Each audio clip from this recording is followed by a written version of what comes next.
मेरे प्यारे देशवासियों, नमस्कार। आज देव दीपावली का पावन पर्व है। आज गुरु नानक देव जी का भी पवित्र प्रकाश पर्व है। मैं विश्व भर में सभी लोगों को और सभी देशवासियों को इस पावन पर्व पर हार्दिक बधाई देता हूं। ये भी बहुत सुखद है कि 1.5 साल के अंतराल के बाद करतारपुर साहिब कॉरिडोर अब फिर से खुल गया है। साथियों, गुरु नानक जी ने कहा है, बीच दुनिया सेवी कमाइए त दरगिही बेसन पाइए। यानी संसार में सेवा का मार्ग अपनाने से ही जीवन सफल होता है। हमारी सरकार इसी सेवा भावना के साथ देशवासियों का जीवन आसान बनाने में जुटी है। न जाने कितनी पीढ़ियां जिन सपनों को सच होते देखना चाहती थी, भारत आज उन सपनों को पूरा करने का भरपूर प्रयास कर रहा है।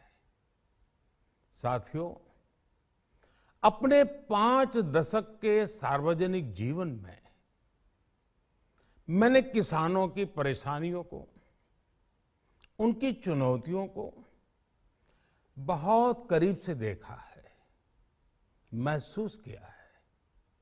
इसलिए जब देश ने मुझे 2014 में प्रधानमंत्री के रूप में सेवा का अवसर दिया, तो हमने कृषि विकास, किसान कल्याण को सर्वोच्च प्राथमिकता दी। साथियों, इस सच्चाई से बहुत लोग अनजान है कि देश के 100 में से 80 किसान छोटे किसान हैं। उनके पास 2 हेक्टेयर से भी कम जमीन है। आप कल्पना कर सकते हैं, इन छोटे किसानों की संख्या 10 करोड़ से भी ज्यादा है। उनकी पूरी जिंदगी का आधार यही छोटी सी जमीन का टुकड़ा है।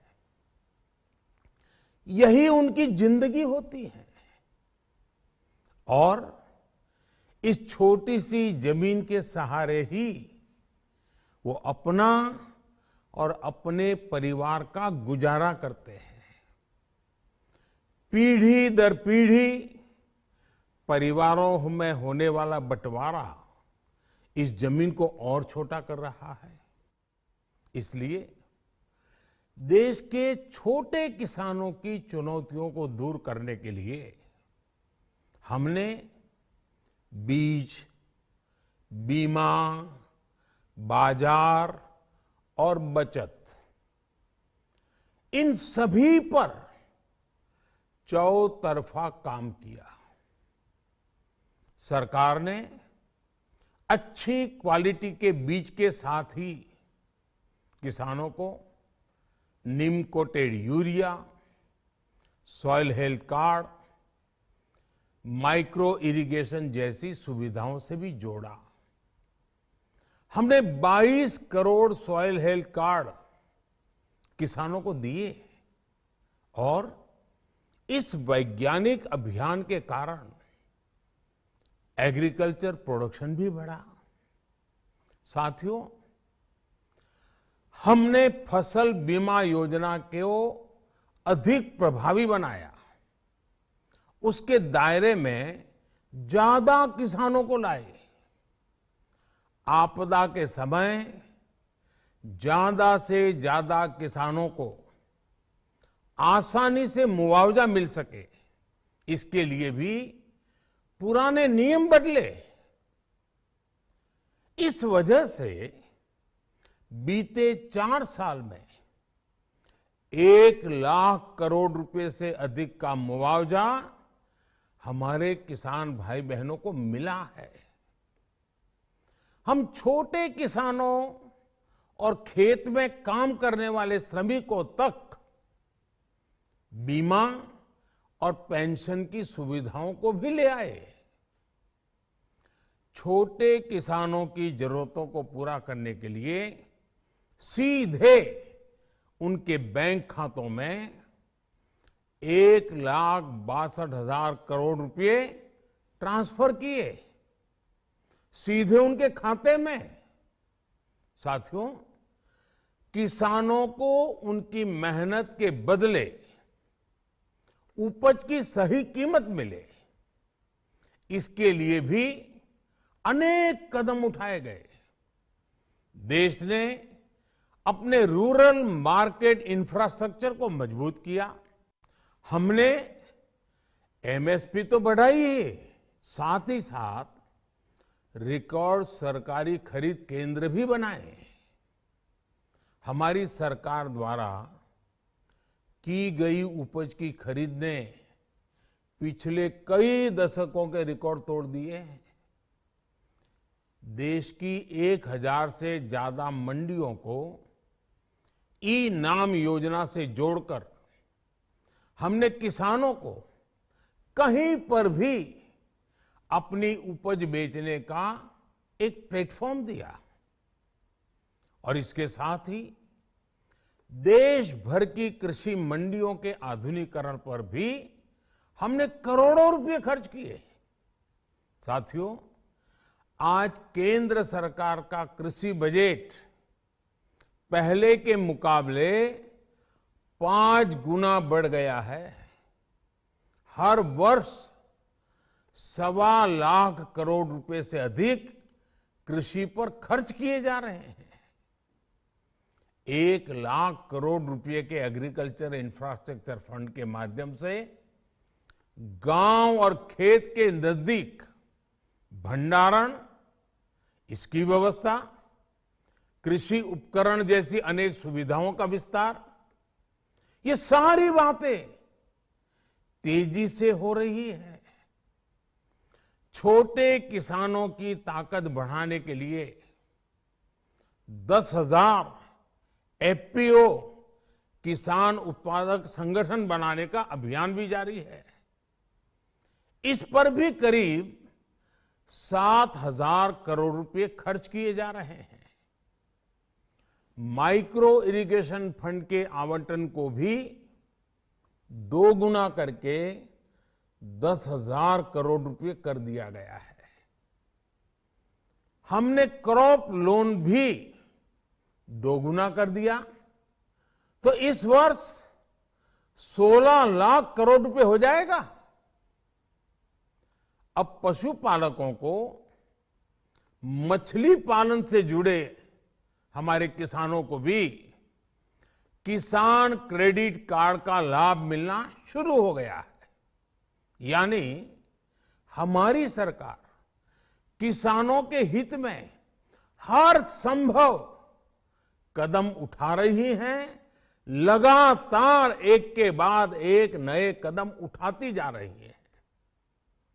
किसानों की आर्थिक स्थिति सुधरे, उनकी सामाजिक स्थिति मजबूत हो, इसके लिए पूरी ईमानदारी से काम कर रही है। साथियों,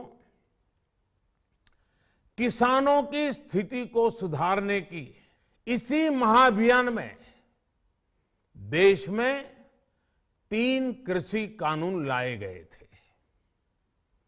मकसद ये था कि देश के किसानों को, खासकर छोटे किसानों को और ताकत मिले, उन्हें अपनी उपज की सही कीमत और उपज बेचने के लिए ज्यादा से ज्यादा विकल्प मिले।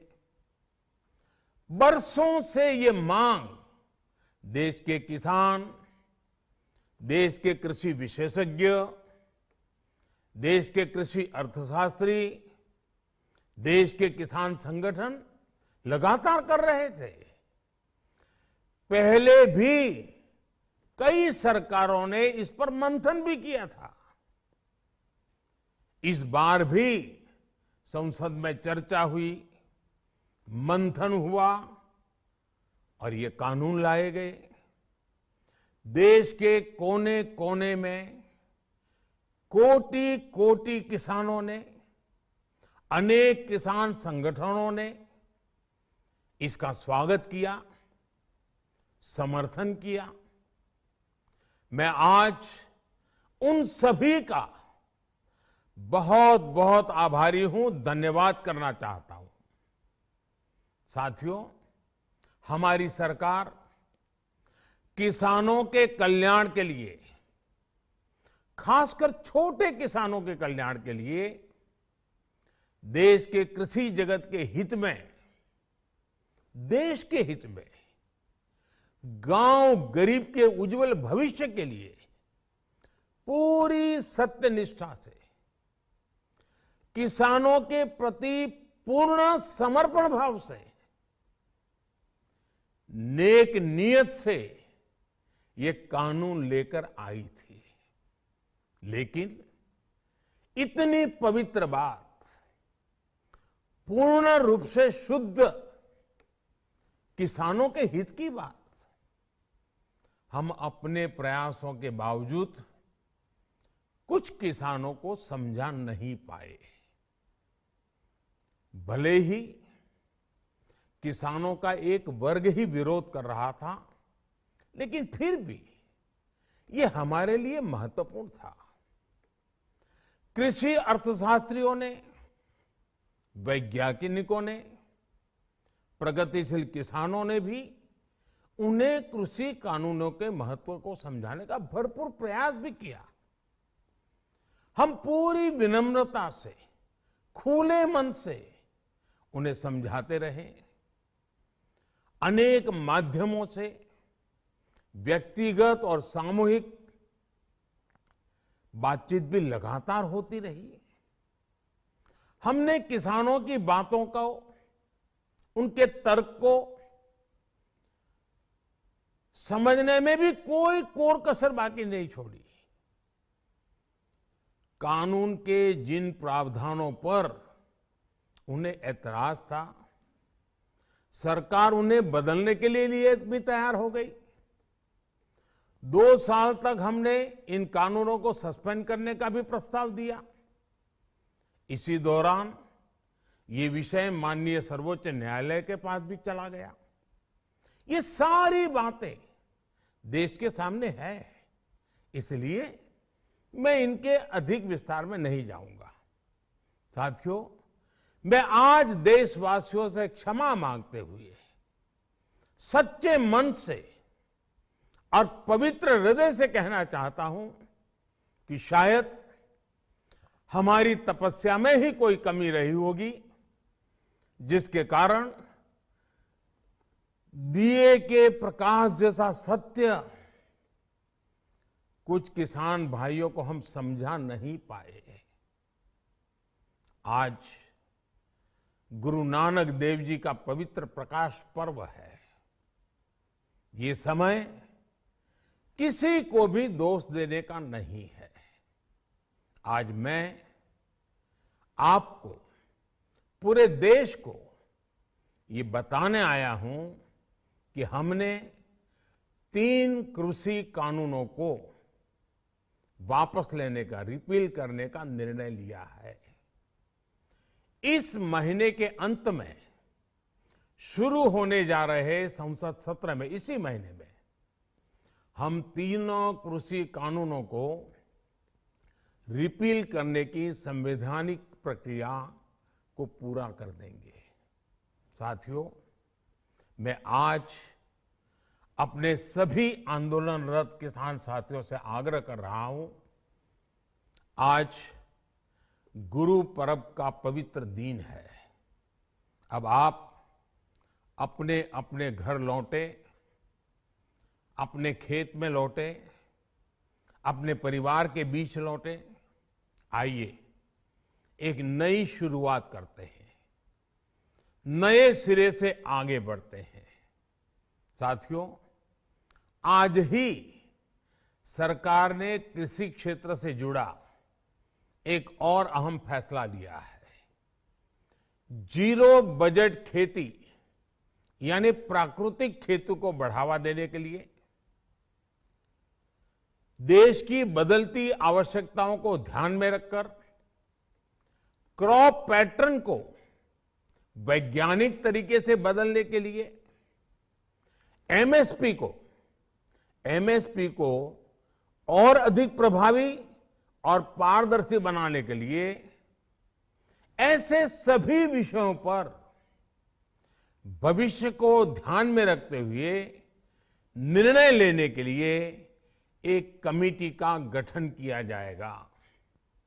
इस कमेटी में केंद्र सरकार, राज्य सरकारों के प्रतिनिधि होंगे, किसान होंगे, कृषि वैज्ञानिक होंगे, कृषि अर्थशास्त्री होंगे। साथियों, हमारी सरकार किसानों के हित में काम करती रही है और आगे भी करती रहेगी। मैं गुरु गोविंद सिंह जी की भावना में अपनी बात समाप्त करूंगा। देहि शिवावर मोहे इहे, शुभ कर्मन ते कबहू न टरो। हे देवी, मुझे ये वर दीजिए कि मैं शुभ कर्म करने से कभी पीछे ना हटूं। जो किया किसानों के लिए किया, जो कर रहा हूं देश के लिए कर रहा हूं।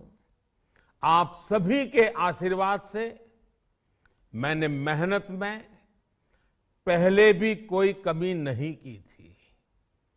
आज मैं आपको विश्वास दिलाता हूं कि अब और ज्यादा मेहनत करूंगा ताकि आपके सपने साकार हो सके, देश के सपने साकार हो सके। आपका बहुत बहुत धन्यवाद। नमस्कार।